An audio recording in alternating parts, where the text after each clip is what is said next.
Manchester United have completed the deal for Lisandro Martinez in the last few hours. Deal agreed, fee, contract and everything is done between Manchester United and Ajax. Let's get into it.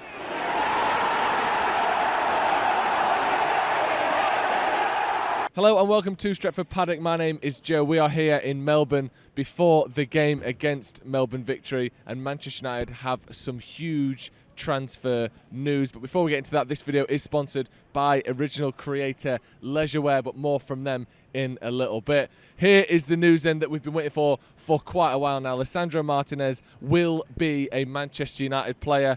Reports coming out through the night from Laurie Whitwell, Mike Vervige, Fabrizio Romano, all the big hitters saying that this deal has been completely agreed with the player, with the club. It is now a formality of signing a couple of contracts.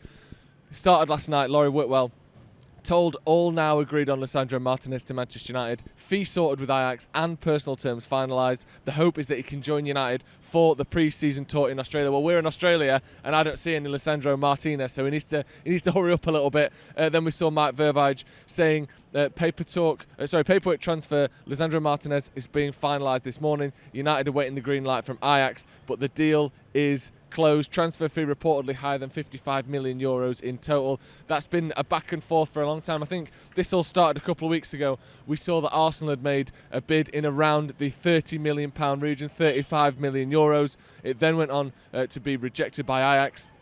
Then we heard that United were involved, and at that point I think a lot of United fans kind of thought, this is just to stir up interest for Arsenal. This is to make them pay the fee. This is to get, Ajax moving on that deal with Arsenal. And then we saw that barrage of journalists, of reporters, of everyone saying that no, Manchester United are genuinely interested. And not just that, but Martinez would prefer a move to United over a move to Arsenal. Then there was a bit of a bidding war back and forth, bids of 35, 40, 45 million euros. It now seems as though 55 million euros will be the total sum.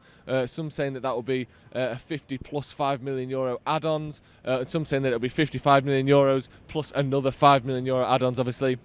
That won't be disclosed by the clubs, but we should get some sort of consensus on exactly what the fee is. What we do know is it's around the 50 million pound mark or there under, and it's a good signing for me. I think he's someone that is clearly known by the manager. I always said that I think getting a player in from a former club can be a huge positive to managers. I think that's why they do it. Even someone that didn't necessarily work at Manchester United, like David Moyes, I think him bringing Fellaini in was one of the only few things that he did that actually worked for him. I think he was a player that, whilst he was never United quality, he had some good moments and some good games, and he was a man in the dressing room that he could rely on. I think Matic the same for Jose Mourinho. He brought him with him to Manchester United.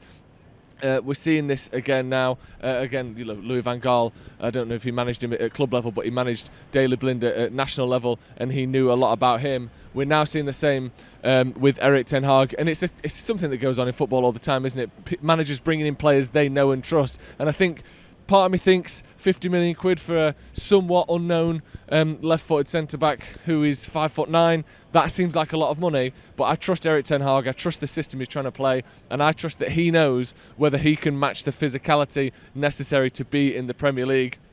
We all know as well he can also play defensive midfield if he has to. He's a very exciting and young player as well, let's not forget that. I think he's only 24 years of age, so he's not a particularly old player, someone that can still definitely improve, someone that is still toward the beginning of their career. This is a very exciting signing. Thank you again to Original Creator for sponsoring this video. Original Creator, as you can see, is a brand new leisurewear online company with roots in Manchester, and our fans can get 10% off for checking them out. Use the code STRET10 to get free delivery and 10% off all orders at checkout. Original Creator are offering quality clothing without costing the earth. Make you feel good, look good, and they've got practicality and comfort at the forefront of all of their designs. I've been wearing this for a few weeks. I'm very much enjoying it, I'll be honest with you. So make sure you check out Original Creator. Their new track collection is available right now, so make sure you check out Original Creator for some retro-inspired activewear. Thank you very much for them for sponsoring the show. Again, use the code STRET10 at checkout for 10% off and free delivery. Link in the description. Let's move on a little bit then.